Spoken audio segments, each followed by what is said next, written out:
हाय dear student, Radhe Radhe. चलिए तो MP board syllabus start करते हैं। आज हम पढ़ने वाले हैं कक्षा 10वीं क्षितिज भाग 2 का पहला चैप्टर काव्यखंड का, जिसका नाम है सूरदास के पद। यहाँ पर सूरदास के 4 पद दिए हुए हैं, इनकी व्याख्या हम विस्तार से देखेंगे।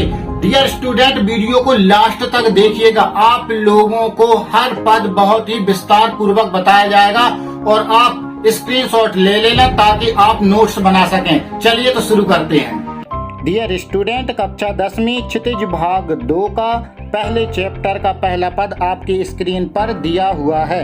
अब हमें इसके संदर्भ, प्रसंग, व्याख्या बहुत ही विस्तार पूर्वक करने हैं। आप संदर्भ बहुत ही आसानी से बना सकते हैं। चलिए मैं आपको बता देता हूं कि इसका संदर्भ किस तरीके से बनेगा।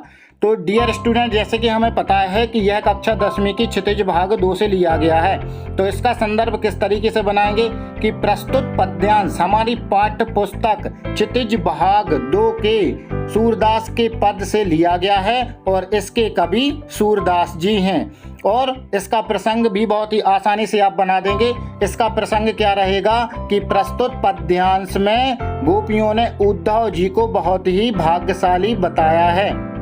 हाय डियर स्टूडेंट, तो आप सभी के सामने सूरदास के पदों का पहला पद दिया हुआ है। अब हम इसकी व्याख्या को विस्तार पूर्वक पढ़ेंगे। आप हर एक पंक्ति को ध्यान से देखते जाइएगा, आप लोगों को अर्थ बहुत ही आसानी से समझ में आ जाएगा। तो चलिए डियर स्टूडेंट शुरू करते हैं। तो पहली पंक्ति है, उद्धव तुम हो अति बड़ भागी।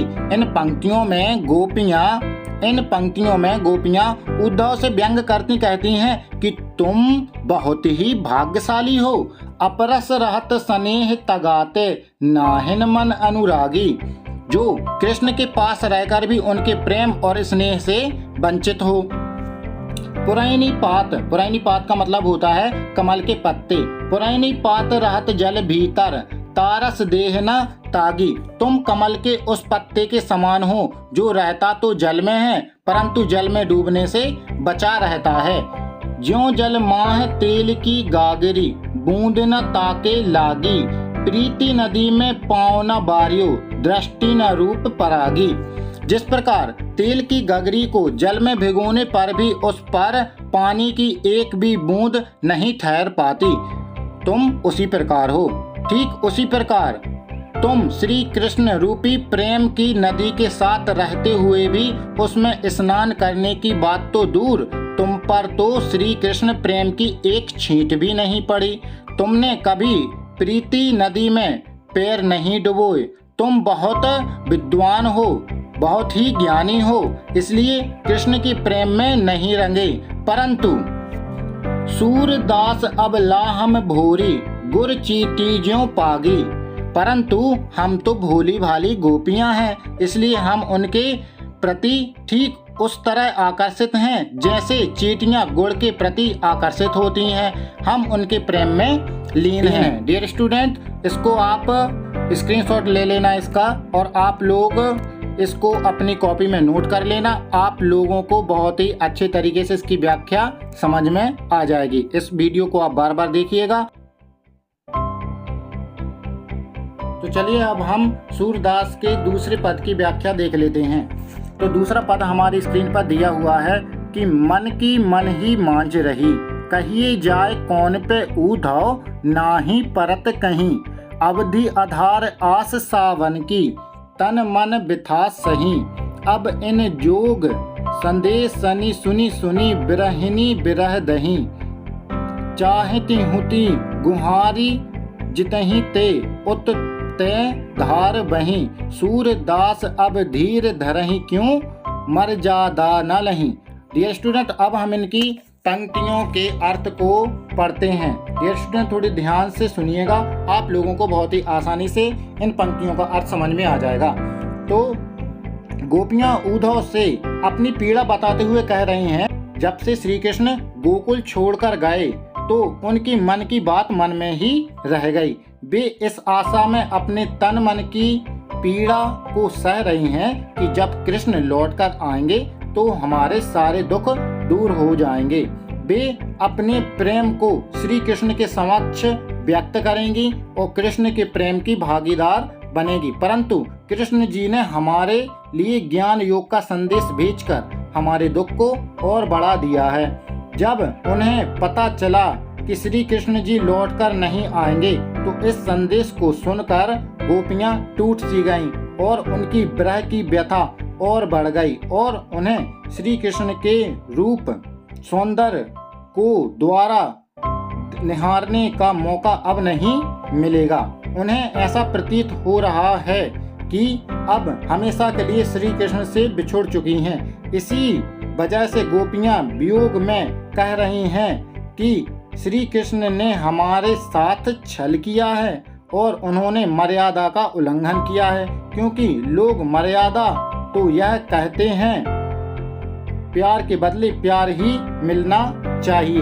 तो डियर स्टूडेंट, इन पंक्तियों में उद्धव जी से गोपियां कह रही हैं कि हम एक आस लगाए हुए बैठे थे कि श्री कृष्ण आएंगे और हम अपनी पीड़ा को श्री कृष्ण के सामने व्यक्त करेंगे, लेकिन उद्धव जी ने जैसे ही ज्ञान का संदेश भेजा तो गोपियां समझ गए कि अब श्री कृष्ण वापस लौटकर नहीं आने वाले। तो उनकी जो प्रतीक्षा कर रही थी गोपियां श्री कृष्ण की, वह उनकी विरह वेदना और भी बढ़ जाती है। तो डियर स्टूडेंट, आप इसका स्क्रीनशॉट ले लीजिए, इसको नोट कर लेना। आप बार बार पढ़ेंगे तो आपको इन पंक्तियों का अर्थ आसानी से याद हो जाएगा। चलिए अब हम तीसरे पद की व्याख्या देखते हैं। चलिए तो हम तीसरे पद के अर्थ को देखते हैं। तो पहली पंक्ति है, हमारे हरि हारिल की लकड़ी, मन बच क्रम नंद नंद सो उर, यह दरण करी पकड़ी। तो गोपियां उद्धव से कहती हैं कि हे उद्धव, श्री कृष्ण हमारे लिए हारिल की लकड़ी के समान हैं। जैसे हारिल पक्षी अपने पंजों में पकड़ी हुई टहनी को एक बार के लिए भी अपने से अलग नहीं करता, उसी प्रकार हमारे कृष्ण प्रेमी हृदय से कृष्ण का ध्यान एक पल के लिए भी नहीं हट पाता है। जागत सोबत सपने सौतुक कान कान जकरी, चाहे हम जागते हों, सोते हों, स्वप्न में हों और प्रत्यक्ष में हमारे हृदय निरंतर कृष्ण कृष्ण ही लट लगाए रहते हैं। हम एक क्षण के लिए कृष्ण का वियोग सहन नहीं कर पाती। सुनते ही जोग लगत ऐसो अति ज्यों करवी ककरी। आपके योग साधना के उपदेश कान में पड़ते ही हमारे हृदय उसी तरह भी तृष्णा से भर जाते हैं जैसे कड़वी ककड़ी चखते ही मुंह कड़वाहट से भर जाते हैं। सोई